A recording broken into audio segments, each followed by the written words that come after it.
기도하겠습니다. 주는 그리스도시요 살아계신 하나님의 아들이시나이다. 하나님 진심으로 감사를 드립니다.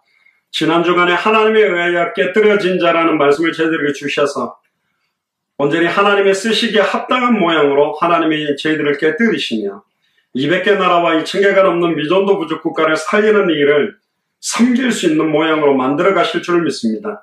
오늘도 최고의 은혜를 주셔서 성령을 받은 자의 권세에 대한 내용들을 찾기를 소원하오니 특별히 놀라운 성경의 복음 안에 감추어진 비밀들을 확인하고 성령을 받은 자의 권세를 본격적으로 사용하는 시작이 되도록 축복하여 주시옵소서.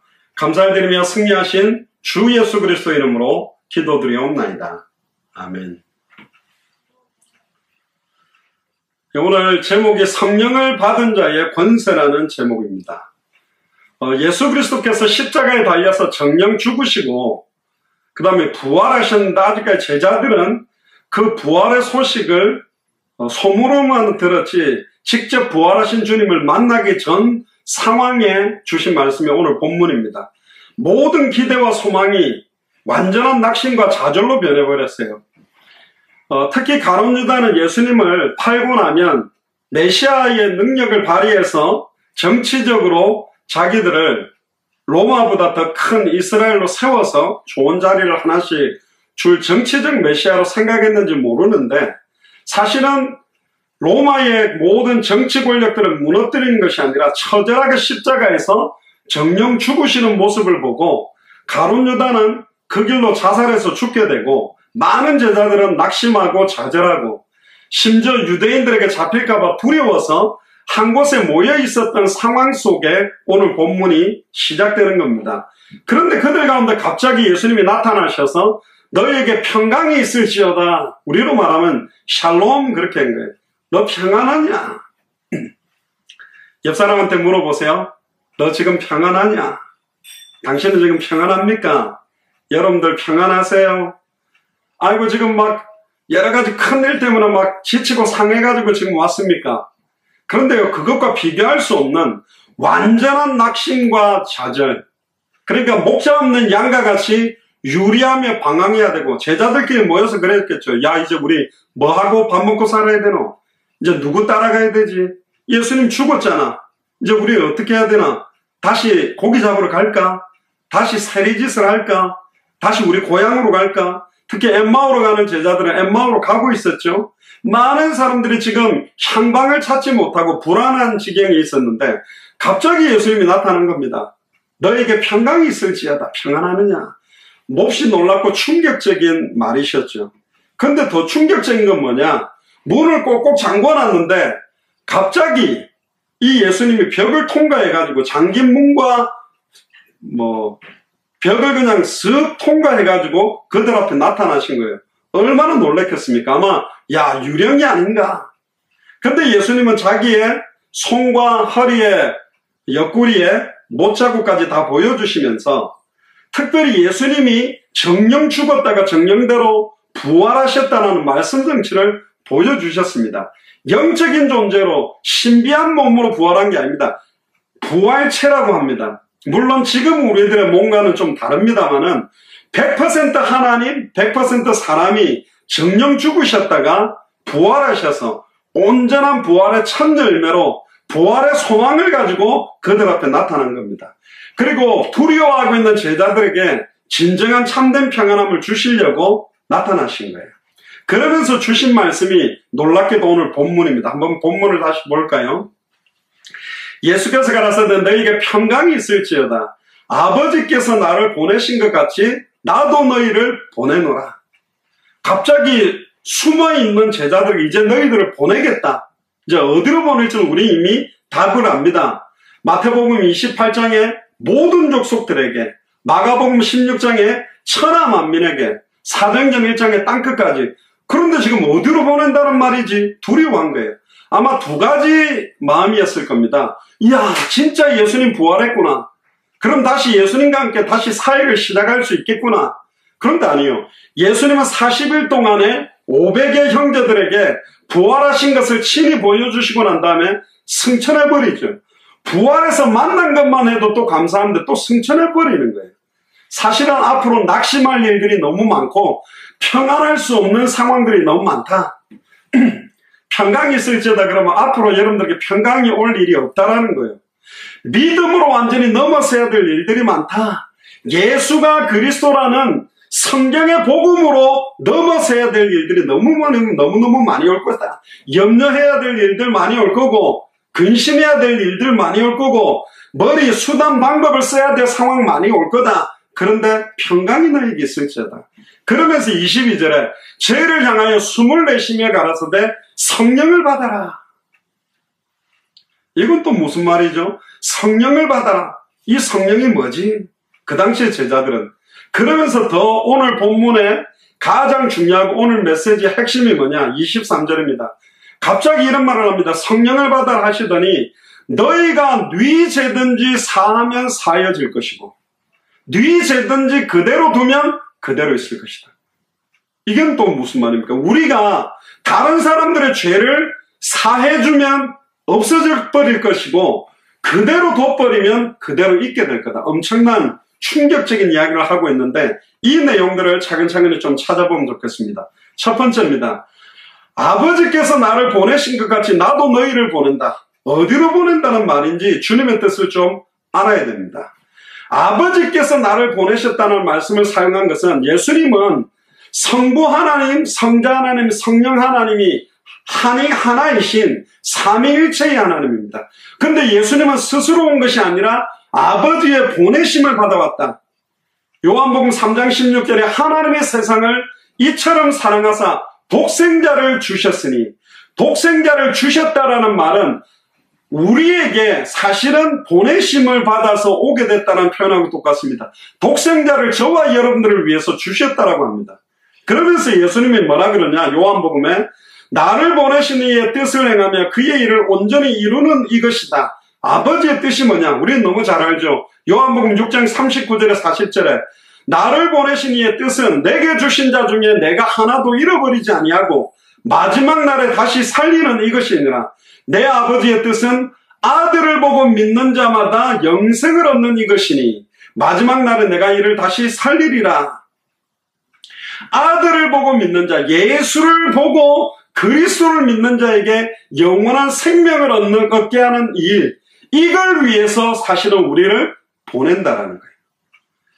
이거는 어디서 보여주셨냐? 친히 십자가에 달려 죽었다가 부활하신 부활의 몸을 딱 입고 오신 예수님이 바로 증인으로서 증언한 겁니다. 나는 고린도전서 15장 3절에서 5절 그대로 성경대로 죽고 성경대로 부활한 예수가 그리스도. 증거를 딱 내밀고 파송의 메시지를 줍니다. 나도 너희를 보낸다.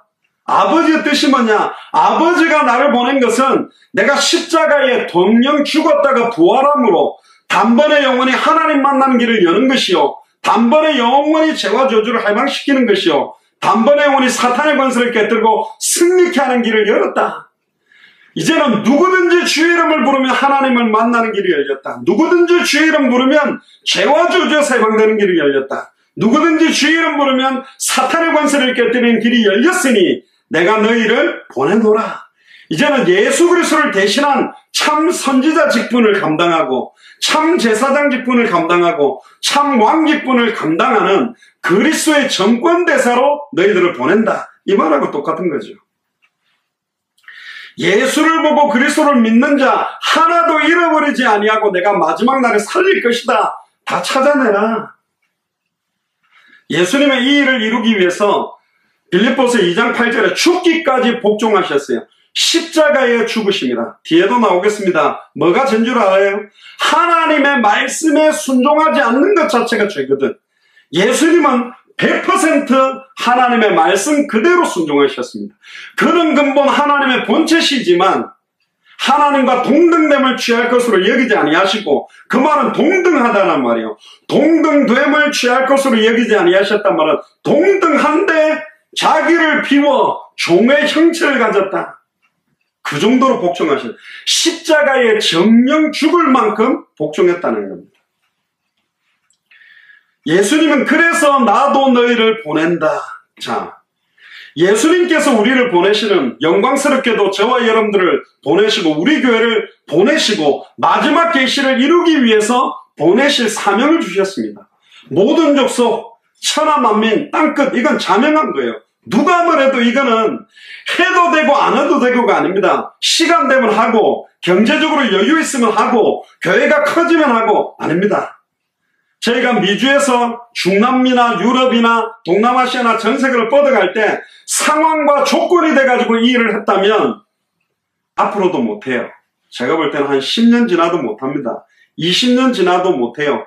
현실 상황 조건에 맞춰서 하는 것이 아니라 언약대로, 언약하신 대로 이룰 걸 믿고 인도받아 온 겁니다. 아멘입니까? 굉장히 중요합니다. 여러분들의 믿음대로 되어지는 거예요. 너희 입을 넓게 열어라. 내가 그 입을 채우겠다. 모든 족속에게 누가 가느냐? 대형 교회가 가느냐? 그렇지 않습니다. 작은 교회는 못 가냐? 그렇지 않습니다.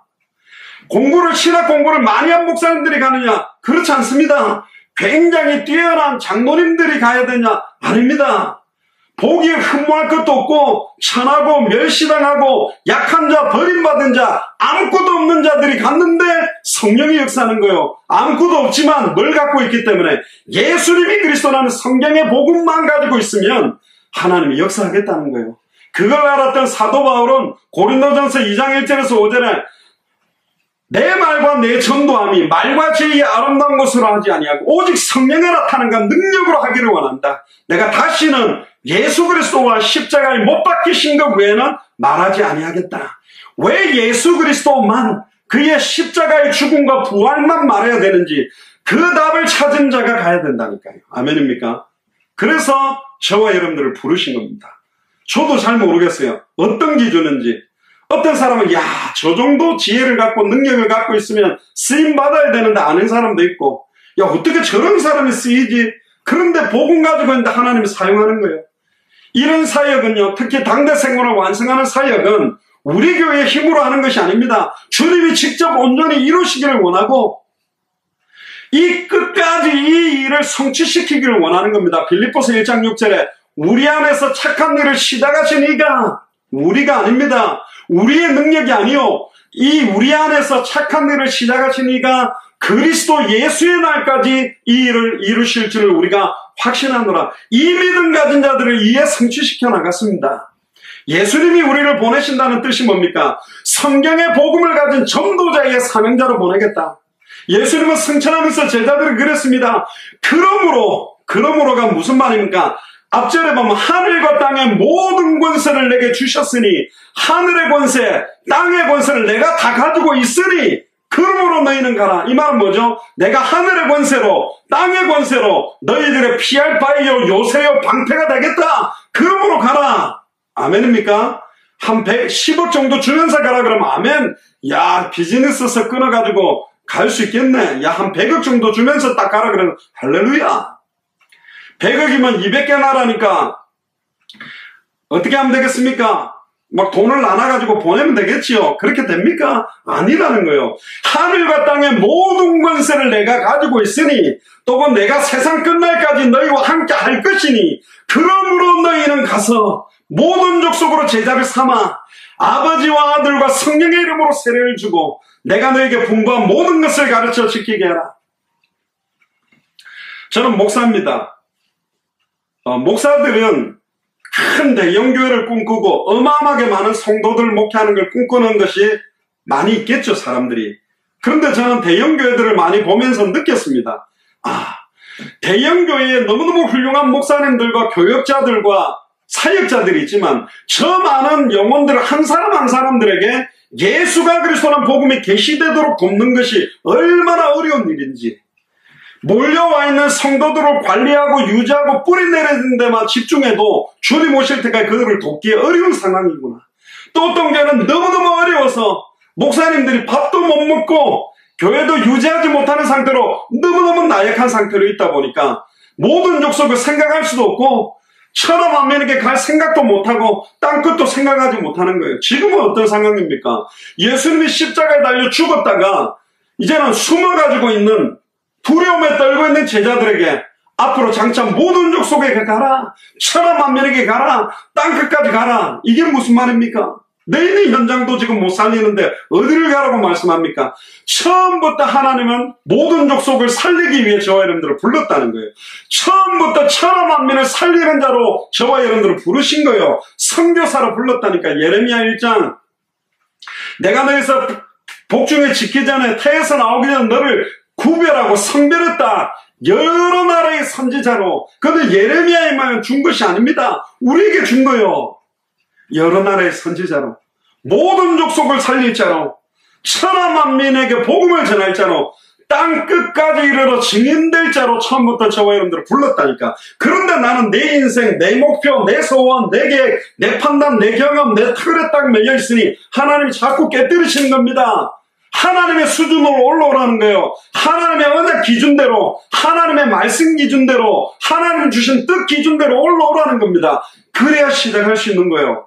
그래서 뭐가 필요합니까? 성령을 받아라. 그래서 사도행전 1장 8절에 오직 성령이 너에게 임하시면, 이 말은 오직 예수님이 나의 그리스도가 정말로 되고 믿어진다면 너희가 권능을 받고 예루살렘 온 유대 사마리아 땅끝까지 이르러 내 증인이 되리라. 예수님이 그리스도가 맞다.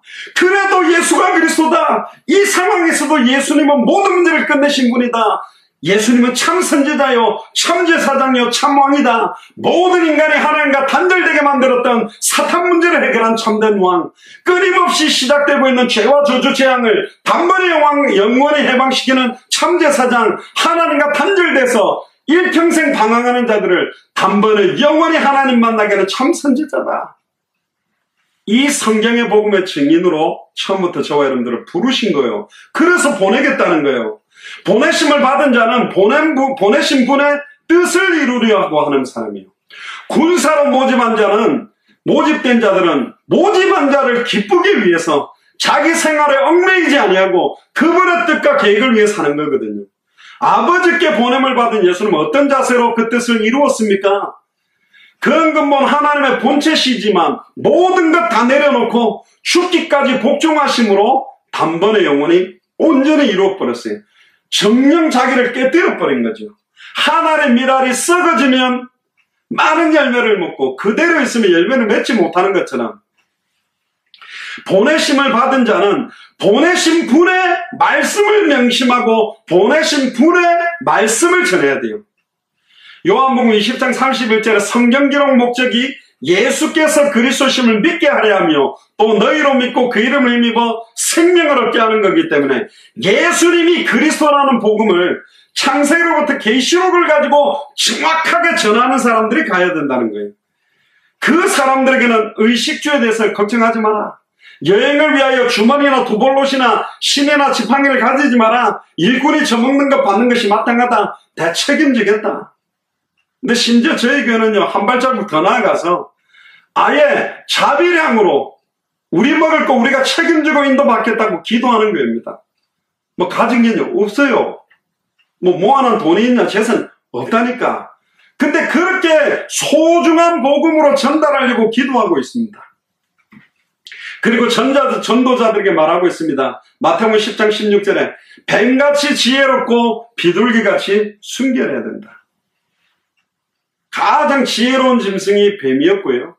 비둘기는 가장 순결한 모양으로 사실은 대비되어 있습니다. 우리가 하나님의 일을 하는데 얼마나 지혜롭게 성령 인도를 받아야 되는지, 그러면서 이 일을 해결할 수 있는 키워드 중에 키워드가 뭐냐? 성령을 받아라. 죄를 향하여 숨을 훅 내쉬면서 성령을 받아라. 이 성령을 받아라는 사실은 창세기 2장 7절에 하나님께서 흙으로 사람을 빚으시고 그 코에 생기를 불어넣으시니 사람이 생명이 되었다고 그랬습니다. 아예 마른 뼈다귀가 가득했던 에스겔 37장에 말씀이 되었다니까 뼈들이 붙고 살이 붙고 힘줄이 붙고 가죽이 덮이고 아직 생기가 들어가지 않았는데 생기가 들어가라고 대언하고 나니까 생기가 들어가고 나니 일어서는데 이스라엘의 큰 군대로 섰다. 이 생기, 불어넣는 그 생기는 하나님의 생기, 다른 말로 말하면 하나님의 성령이요. 다른 말로 말하면 하나님의 말씀을 말하는 거예요. 이 말씀이 마른 뼈들에게 들어가니까 살아나는 겁니다. 예수님의 숨을 내신 것은 또한 숨을 내셨다면 예수님으로부터 숨이 나갔단 말이죠. 하나님께서 창세기 2장 7절에 흙을 버리시고 그 코에 생기를 불어넣었단 말은, 불어넣어서 들어갔다라는 말은 예수님이 성령을 보내실 뿐이다. 예수 그리스도 자신이다. 이걸 또 표현하는 겁니다. 내가 올라가면 보혜사 성령을 너에게 보내시겠다. 그러니까 예수님께서 자기가 시작해서 자기가 진행하고 자기가 완성한다. 내가 다시 너희 안에 성령으로 거하면서 내가 역사하겠다. 제자들은 이때 성령 받은 게 아닙니다. 오순절 날 약속하신 성령을 받았거든요. 그래서 사도행전 1장 4절에서 5절에 예루살렘을 떠나지 마라. 내게 들은 바 아버지의 약속하신 것을 기다리라. 요한은 물로 세례를 베풀었지만 너희는 몇 날에 못 되어서 성령으로 세례를 받을 것이다.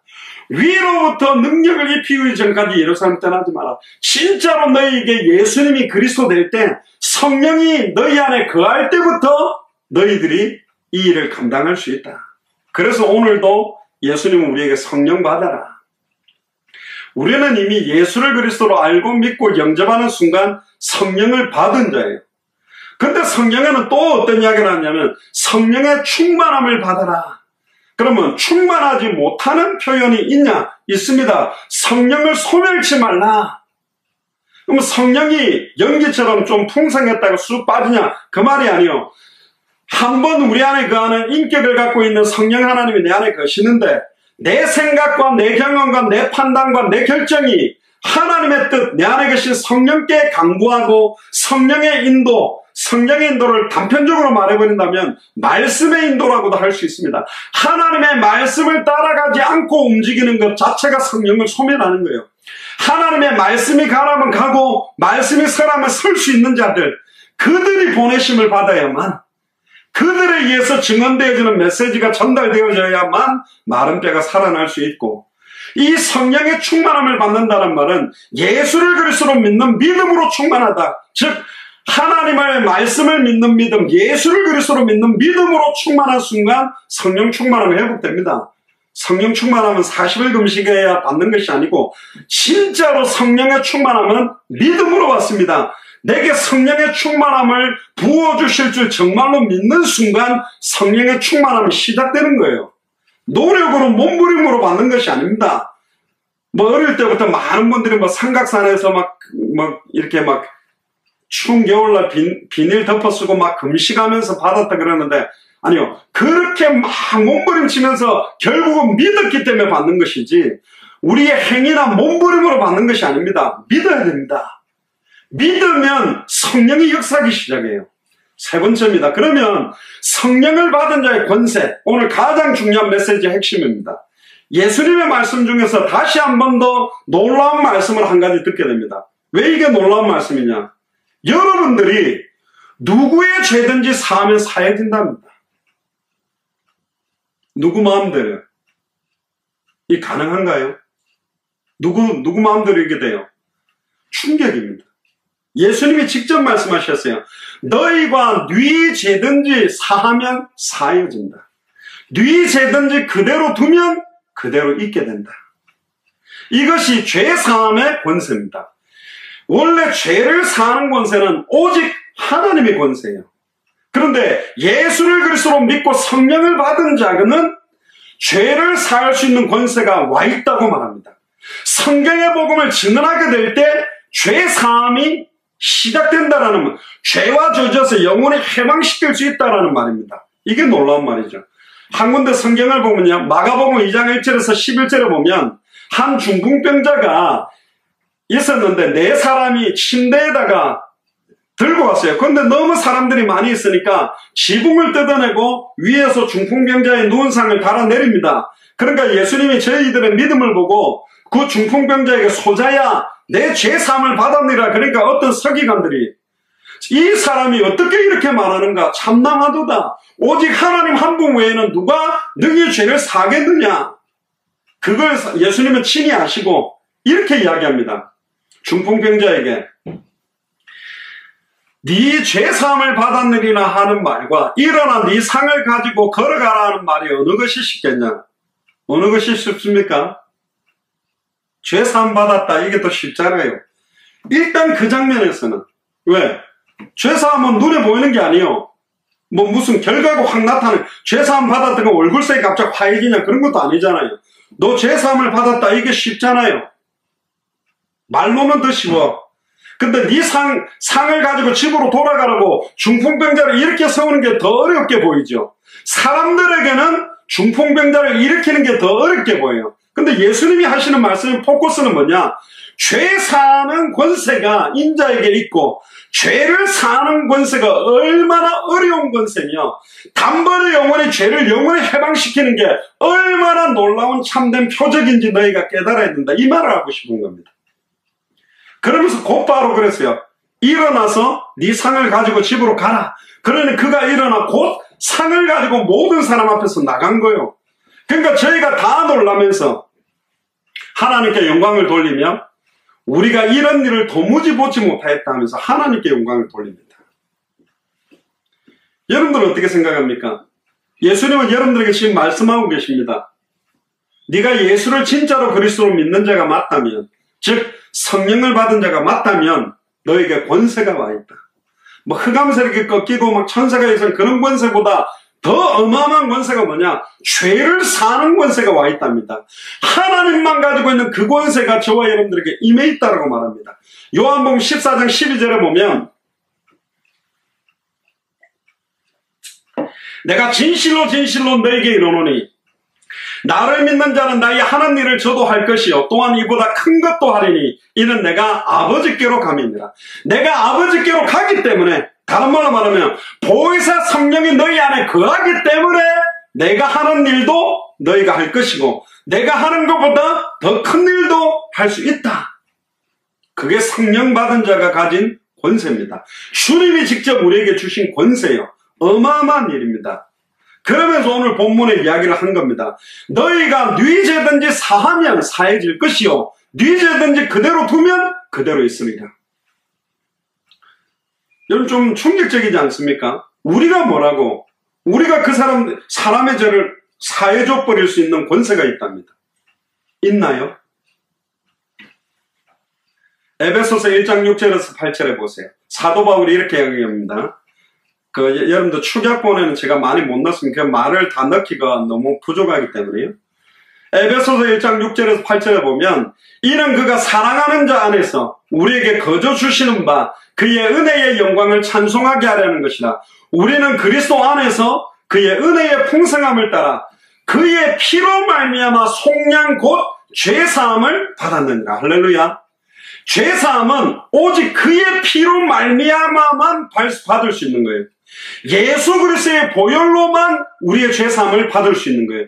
그러면 누가 이 죄사함을 받게 만들 수 있냐 말이에요. 죄사함을 받은 자가 죄사함을 해줄 수 있냐? 그것도 아닙니다. 여러분들 법정에서 죄를 용서받은 사람이 죄가 있었는데 용서받았다고 옆에서 내가 네 죄 용서해줄게 그렇게 해줄 수 없어요. 그래서 잘 생각해 보세요. 죄사함을 받은 사람이 옆에 죄사함을 받을 죄를 없애줄 수 있는 그 권한이 없다니까. 죄 있는 사람이 죄 용서받은 것만 해도 감사해야 되는데 어디 감히 옆에 있는 죄 있는 사람의 죄를 없애줄 수 있습니까? 그러니까 우리를 죄사함을 받은 상태의 죄인의 상태에 두지 아니하고 예수님께서 어마어마한 권세를 줬다니까요. 예수를 그리스도로 믿는 자, 성령을 받은 자는 죄 사하는 권세가 그에게 임해있다. 사망에서 요한복음 5장 24절에 나를 믿고 나 보내신 이를 믿는 자는 영생을 얻었고 심판에 이르지 아니하나니 사망에서 생명으로 옮길 수 있는 권세가 와 있는 거예요. 할렐루야. 사망에서 생명으로 옮길 수 있는 권세, 단번에 영원히 하나님을 만나게 하는 권세, 단번에 영원히 과거 현재 미래 모든 죄와 저주에서 해방시키는 권세, 단번에 영원히 사탄 마귀 귀신 사망 권세를 깨뜨리고 승리하는 권세가 와 있다는 말입니다. 그리스도의 정권이 우리에게 와 있다는 거요. 굉장히 중요한 말입니다. 그냥 예수님을 믿게 한다, 복음을 전해서 예수님을 영접하게 한다라는 표현만 하는데 예수님은 다시 우리에게 이렇게 말했다니까요. 너희에게 죄를 사는 권세가 있다. 심지어 너희가 누구의 죄든지 사하면 사해질 것이요 그대로 두면 그대로 있게 된다. 누구에게든지 정확한 복음을 전해주면 그 사람은 어떤 죄와 저주 가운데 있다 할지라도 로마서 8장 1절 2절 예수 그리스도 안에 있는 자는 결코 정죄함이 없나니, 다른 말로 말하면 결코 정죄함이 없게 만들려면 예수 그리스도 안에 있게 만들어야 되잖아요. 예수 그리스도 안에 있게 만들 수 있는 권세가 우리에게 있잖아요. 내가 곧 길이요 진리요 생명이니 나로 말미암지 않고는 아버지께로 올 자가 없다. 예수를 그리스도로 증언해서 예수님을 마음으로 믿고 입으로 고백하는 순간에 하나님을 만나게 할 수 있고, 성령이 그 사람 속에 영원히 내주하게 될 수 있고, 그리스도 안에 거하게 하는 권세가 우리에게 와 있다니까. 그게 성령의 복음을 전해주는 겁니다. 예수님이 그리스도라는 복음 전하는 게 죄를 사는 권세가 동반되어져 있다니까요. 어마어마한 권세가 있는 겁니다. 그러니까 너무 소중한 거예요. 이사야 43장 25절 26절에 보면 나는 나를 위하여 네 허물을 도말하는 자니 네 죄를 기억지 아니하리라. 너는 나에게 기억이 나게 하라. 우리가 함께 변론하자. 너는 말하여 네게 의로움을 나타내라. 우리의 죄, 우리의 허물을 도말해버리고 뿌리까지 없애버린다고 말합니다. 이사야 44장 22절에 내가 네 허물을 빽빽한 구름같이 네 죄를 안개의 사람짐같이 도말하였으니 너는 내게로 돌아오라. 내가 너를 구속하였습니다. 그런데 돌아갈 길을 찾지 못하고 있다니까요. 예수님이 누군지를 모르고 있기 때문에 단번에 영원히 하나님 만나는 길을 전해주라. 단번에 영원히 죄와 저주에서 해방되는 길을 전해주라. 단번에 영원히 사탄과 마귀 사망 권세를 깨뜨리는 길을 전해주라 말이에요. 그게 죄를 사는 권세가 사용되는 거라니까. 대통령에게만 있습니다. 특별 사면권. 대법원에서도 꽝꽝꽝 사형을 온도해도 대통령이 사한다라고 용서하면 없어져 버리는 거예요. 그 대통령이 하는 권세보다도 더 큰 권세입니다. 사형이라는 것은 육신의 생명을 죽이는 것이, 영혼까지 지옥에다가 멸해버리는 것, 영혼을 살려내는 것. 나는 부활이요 생명이니 나를 믿는 자는 죽어도 살겠고 무릇 살아서 나를 믿는 자는 영원히 죽지 아니하는 영원한 생명이 임하게 하는 권세. 굉장한 권세입니다. 이사야 1장 18절에 보세요. 여호와께서 말씀하시다. 오라 우리가 서로 변론하자. 너희 죄가 주홍같이 될지라도 눈과 같이 희어질 것이요 진홍같이 붉을지라도 양털같이 되리라. 주홍같이 붉어도 눈과 같이 희게 하는 복음, 진홍같이 붉을지라도 양털같이 되게 하는 복음, 그 복음을 가진 자가 저와 여러분들이요, 그 복음이 증거되어질 때 죄를 사는 권세가 나타난다니까. 예레미야 31장 34절에 내가 그들의 죄악을 사하고 다시는 그 죄를 기억지 아니하리라. 나 여호와의 말이니라. 할렐루야. 여호와의 말입니다. 로마서 8장 1절 2절 그러므로 이제 그리스도 예수 안에 있는 자에게는 결코 정죄함이 없나니 이는 그리스도 예수 안에 있는 생명의 성령의 법이 죄와 사망의 법에서 너를 해방하였다. 영원히 법적으로 죄와 저주에서 해방받는 죄사함을 얻게 하는 권세가 뭐냐? 그리스도 예수 안에 있는 생명의 성령의 법, 예수가 그리스도라는 복음, 하나님의 말씀을 정확하게 전할 때 죄사함의 권세가 나타나는 거예요. 로마서 8장 33절 34절에 누가 능히 하나님의 택하신 자들을 송사하리요 의롭다 하시는 이는 하나님이시니 누가 정죄하리요 죽으실 뿐 아니라 다시 살아나신 이는 그리스도 예수니 그는 하나님 우편에 계신 자요 우리를 위하여 간구하시는 자다. 누가 우리를 정죄하게 됩니까? 그럴 수 없습니다. 예수님이 우리와 함께 하시는 거요 우리를 위해 간구하기 때문에. 어떤 죄사함입니까? 히브리서 9장 12절에 염소와 송아지의 피로 아니하고 오직 자기의 피로 영원한 속죄를 이루사 단번에 성소에 들어갔다. 한 영원한 제사, 단번에 영원히 온전히 끝내는 권세가 우리에게 와 있다니까요. 죄사함을 얻게 하는, 죄를 사는 권세가 여러분들에게 있습니다. 허물과 죄로 완전히 죽어야 될 영혼을 살리는 권세가 여러분들에게 있다니까. 그게 복음 전하는 거예요. 히브리서 9장 26절에 이제는 자기를 단번에 제사로 드려 죄를 없게 하시려고 세상 끝에 나타나셨네요. 단번에 제사로 드려서 죄를 없게 만들어버렸습니다. 히브리서 10장 17절에 저희 죄와 저희 불법을 내가 다시 기억지 아니하리라. 히브리서 10장 18절에 이것을 사하셨은즉 다시 죄를 위하여 제사 드릴 것이 없느니라. 다시는 죄를 위하여 제사 드릴 필요가 없을 완전한 제사, 골고다 언덕에 완전한 그리스도 예수의 보혈의 제사로 다 끝났다. 그래서 요한일서 1장 9절에 만일 우리가 죄를 자백하면 저는 미쁘시고 의로사 우리 죄를 사하시며 모든 불의에서 우리를 깨끗게 하실 것이요. 요한일서 2장 1절 2절에 만일 누가 죄를 범하면 아버지 앞에서 우리에게 대언자가 있으니 곧 의로우신 예수 그리스도시라. 저는 우리의 죄를 위한 화목제물이니 우리만 위할 뿐 아니요 온 세상의 죄를 위하십니다. 할렐루야. 너무너무 중요한 말씀입니다. 결론입니다. 주는 그리스도시요 살아계신 하나님의 아들이시나이다라고 고백했던 베드로에게 내가 네게 천국 열쇠를 주겠다. 네가 땅에서 무엇이든지 매면 하늘에서도 매이고 땅에서 풀면 하늘에서 풀리게 만드는, 사실은 예수를 그리스도로 알고 믿는 자가 어떤 기도를 하고 어떤 믿음을 가지고 어떻게 헌신하느냐에 따라서 하늘에서 어마어마한 하늘과 땅의 권세가 움직인다는 것을 말하고 있는 겁니다. 제가 예전에 미주에서 이런 이야기를 많이 했습니다. 나는 여러분들이 언제 죽는지 알고 있습니다. 또 제가 언제 죽는지 알고 있습니다. 몇 년, 몇 월, 며칠, 몇 시 그렇게는 모릅니다. 나를 통해서 더 이상 성취될 하나님의 말씀이 없을 때, 나의 기도를 통해서 더 이상 응답될 제목들이 없을 때, 나를 통해서 더 이상 생명운동, 전도운동, 말씀운동, 제자 세울 자가 없으면 우리는 죽는 거예요. 그러면 오늘 우리는 숨을 쉬고 오늘 우리가 주일 예배를 드리기 위해서 모였다라는 말은 우리를 통해서 성취될 말씀이 있다라는 겁니다. 우리를 통해서 기도응답 하실 게 있다라는 겁니다. 우리를 통해서 생명운동, 말씀운동, 전도운동, 선교운동, 제자를 세울 일들이 있다는 거예요. 할렐루야. 이게 오늘 우리가 이유 있게 살아야 될 의미가 있는 겁니다. 여러분들을 통해 하나님이 성취할 말씀이 있어요.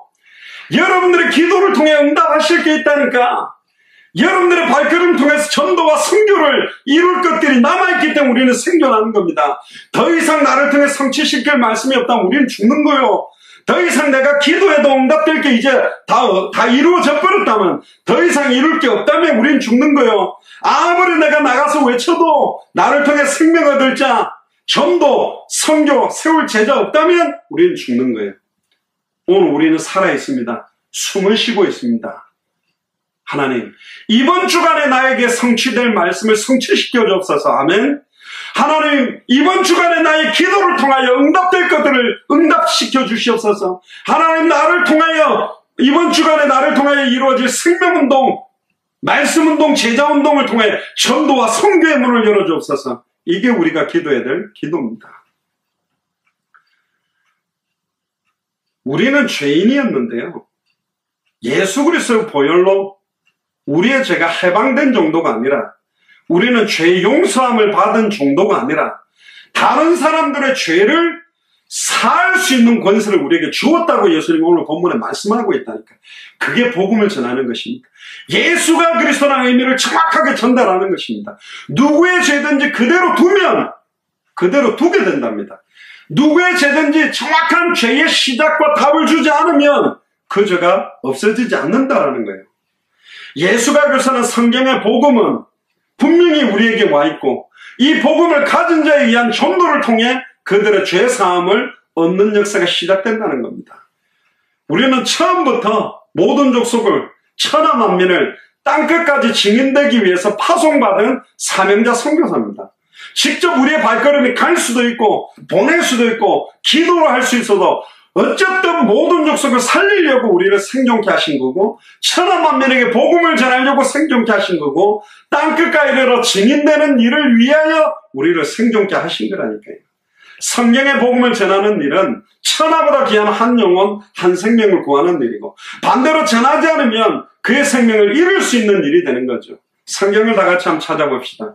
에스겔 3장 17절에 19절입니다.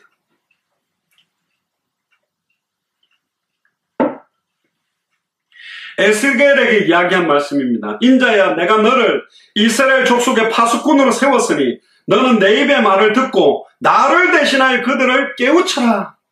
가령 내가 악인에게 말하기를 너는 꼭 죽으리라 할 때에 네가 깨우치지 아니하거나 말로 악인에게 일러서 그 악한 길을 떠나 생명을 구원케 하지 아니하면 그 악인은 그 죄악 중에 죽으려니와 내가 그 핏값을 네 손에서 찾을 것이다.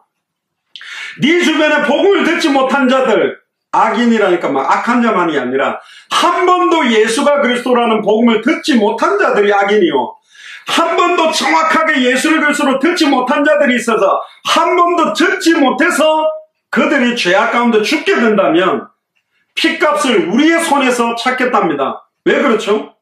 우리는 그냥 가만히 있었는데, 단번에 영혼이 하나님 만나는 길을 알면서도 전하지 않았고, 단번에 영혼이 죄와 저주에서 해방되는 길을 알면서도 전하지 않았고, 단번에 영혼이 사탄 마귀 귀신 사망 권세를 깨뜨리고 승리하는 길을 알면서도 그 답을 가지고 있으면서도 전하지 않았기 때문에.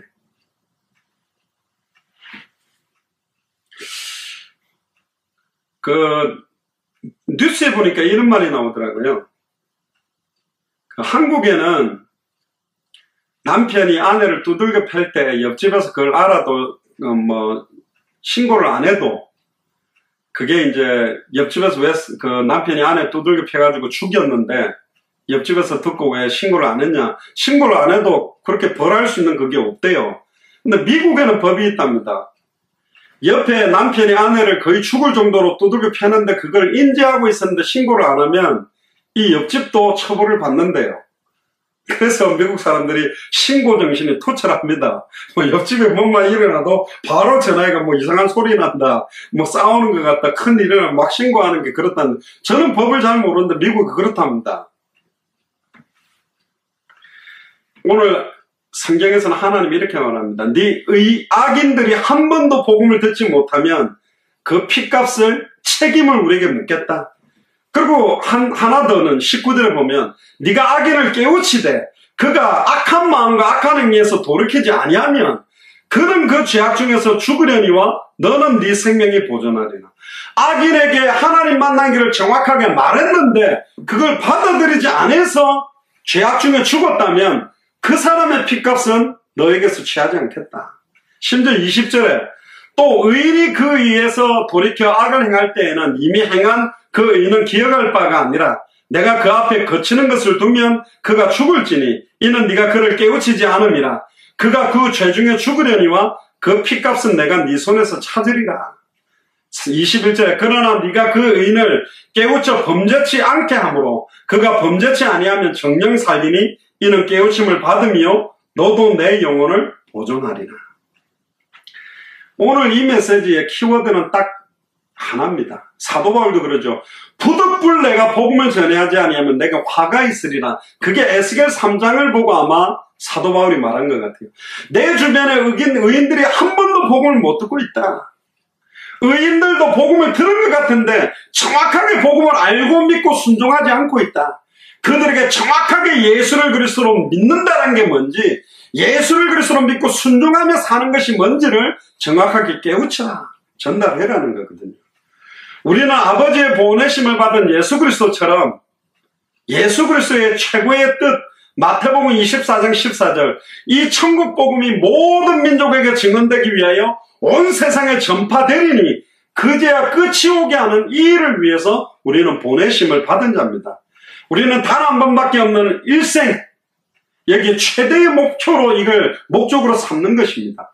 비록 우리가 가진 것도 없고 능력도 없고 환경 조건들은 열악해도 그럼에도 불구하고 끝을 바라보고, 그럼에도 불구하고 모든 족속을 바라보고, 그럼에도 천하 만민을 바라보고, 그럼에도 땅끝을 바라보고 하루하루를 산다. 이게 맞는 거예요. 성경은 그렇게 되어 있습니다. 그런데 그들의 발걸음에 의해 그 나라들이 살았다는 거예요. 성령을 받은 자의 권세, 죄를 사는 권세가 우리에게 있다고 예수님이 말씀하셨습니다.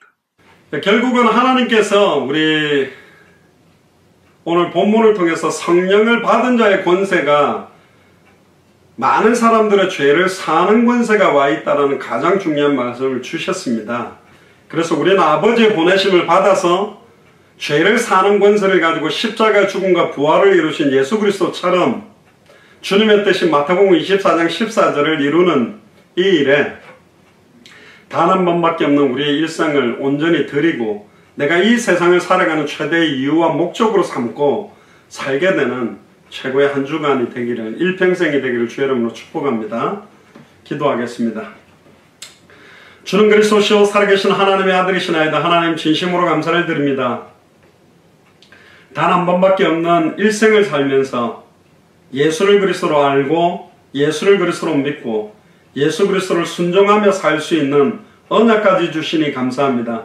처음부터 모든 족속 천하만민 땅끝을 살리기 위하여 저희들을 부르시고 저희들을 생존케 하는 이유 자체가 우리를 통해서 성취하실 말씀, 우리의 기도를 통해 응답하실 역사, 우리의 발걸음을 통하여 이루실 전도와 선교, 제자 사역이 있는 줄을 믿습니다. 특별히 우리 예수 사랑교회 마라나타 미션을 철치는 마음껏 이유있게 축복하셔서 이번 한 주간 발걸음마다 말씀 성취와 기도 응답과 전도와 선교와 제자들이 세워지는 역사가 일어나도록 200개 나라와 2000개가 넘는 미전도 부족 국가를 살리는 응답들이 앞당겨지도록 마음껏 축복하여 주옵소서.